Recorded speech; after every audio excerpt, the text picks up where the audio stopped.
बात 17 अप्रैल 2026 की है। मुंबई में हमारे मित्र सुरेश प्रजापति जी का घर जब्त करने टाटा कैपिटल फाइनेंस वाले आने वाले थे। जब हम लोग वहाँ पे पहुँचे, हमारी टीम पहुँची, मुंबई के जो बैंकिंग फ्रॉड का उजागर करता है, एक संगठन जो लड़ाई लड़ता है बैंकिंग फ्रॉड, लोन का जो फ्रॉड चल रहा है, नकली रुपया जो बांटा जा रहा है, उस मैटर में हम लोग काफ़ी लड़ाई लड़े हैं।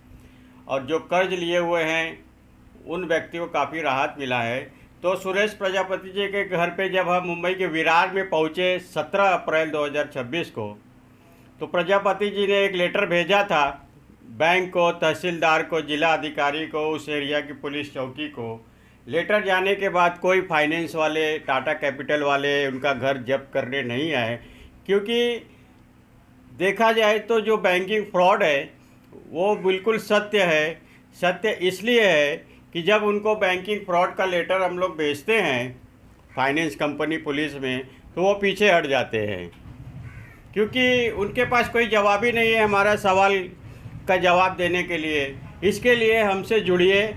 मैं मुंबई से पत्रकार अनिल वर्मा, मेरा नंबर है 8779908472। धन्यवाद।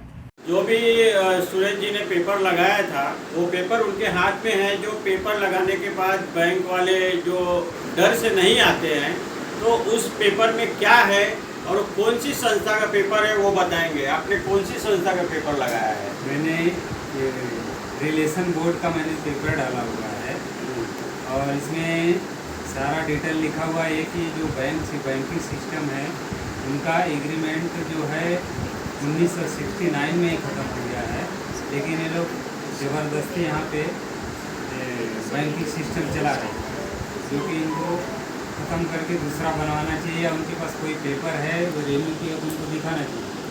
ऐसे पब्लिक को, या मुझे क्या, पूरे इंडिया के सबको बैंकिंग सिस्टम बोल रही है, ये पब्लिक को इसमें जागरूक होना चाहिए।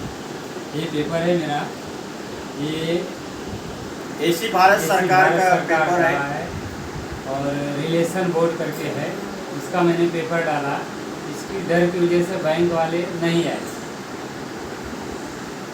आगे भी मैं जानकारी लूँगा जो इस लड़ाई में शामिल हैं, बदलापुर से आई हुई हैं।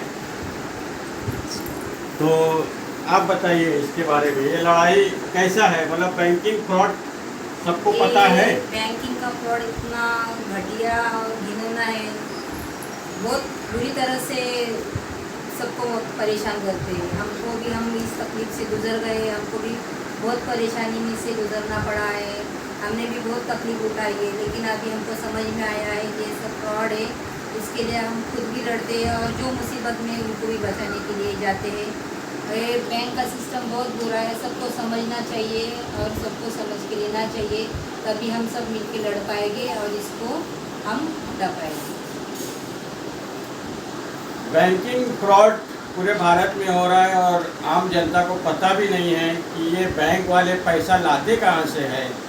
जैसे देखा जाए तो आरबीआई जितना पैसा छापता है उससे कई गुना ज़्यादा इन्होंने लोन बांट दिया है, तो बाकी का जो ऊपर का पैसा लोन बांटा है तो आता कहाँ से है। तो इस तरह से भारत की जनता को लूटा जा रहा है, उनका घर जब्त किया जा रहा है, उनको मानसिक प्रताड़ित किया जा रहा है। तो इससे बचने के लिए आप इन जो टीम है इनसे संपर्क कर सकते हैं। पूरी जानकारी भी मिलेगा आपको, कैसे लड़ना है, बैंकिंग लोन से कैसे बाहर आना है। तो और भी मैं जानकारी लूँगा। आप क्या बोलते हैं कि जो बैंकिंग फ्रॉड कर रहा है वो सही है कि गलत है? गलत है। गलत है तो गलत ही बोलेंगे, गलत तो कर ही रहे हैं ना, गलत तो कर रहे हैं ना, गलत है तो गलत ही बोलेंगे। जैसे काफ़ी भारत में दूसरे भी स्टेट में गया हूँ, लड़ाई लड़ा हूँ, वहाँ पे बैंक वाले, जो जनता जागरूक है, वो जब बैंक से कुछ सवाल जवाब करते हैं तो वहाँ बैंक और पुलिस पीछे भी हटता है। तो जो व्यक्ति प्रताड़ित है तो वो संपर्क भी कर सकते हैं। मेरा नंबर है 8779908472। इस पे संपर्क करके पूरी जानकारी ले सकते हैं, लड़ाई में भी शामिल होंगे। और हमारे साथ अरुण शर्मा जी हैं जो काफ़ी लड़ाई लड़ चुके हैं बैंकिंग फ्रॉड के बारे में, आप क्या बोलते हैं? जी नमस्कार, मेरा नाम अरुण है।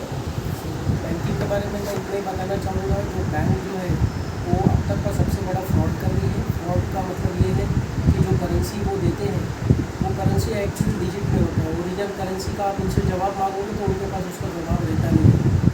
जैसे कि अभी कोई बैंक है, एक व्यक्ति को लोन देता है, फिर अगला 10 व्यक्ति को लोन देता है, सबसे ब्याज लेता है और वो कैश पैसा नहीं देता, डिजिट में देता है। और इसका जो करेंसी रेगुलेशन एक्ट है उसका वायलेशन है। तो इसी के लिए हम सब बहुत सारे जनता हम लोग जागरूक हो चुके हैं और इसी संदर्भ में हमने सवाल पूछे हैं, बैंकों से पूछे हैं, जो बैंकों को प्रोटेक्शन देते हैं पुलिसकर्मी, उनसे भी सवाल किया गया है। तो इस कारण से हमने हमारे बहुत सारे लोगों की जब्ती रुकवा दी है। मैंने खुद स्वयं की भी जब्ती रुकवाई है 2 बार। तो बैंकिंग फ्रॉड को हमने उजागर किया, अब लोग समझने लग गए हैं, जागरूक होने लग गए हैं। और कोई भी आपको इन्फॉर्मेशन चाहिए तो हमारे रिपोर्टर्स आपको कांटेक्ट कीजिए, आपको वहाँ पे सोल्यूशन अवश्य मिलेगा अगर आप प्रॉब्लम है। धन्यवाद। बैंक से लोन लेने से पहले आप पूरी जानकारी लीजिए कि बैंक जो आपको लोन दे रहा है वो लीगल है कि अनलीगल है, वो पैसा लाते कहाँ से हैं। आपको डिजिट में पैसा देने के बाद वो काफ़ी हरासमेंट करेंगे, आपका असली घर जब्त करते हैं, आपको मानसिक प्रताड़ित करते हैं, परिवार को हरासमेंट करते हैं, आपकी जो मान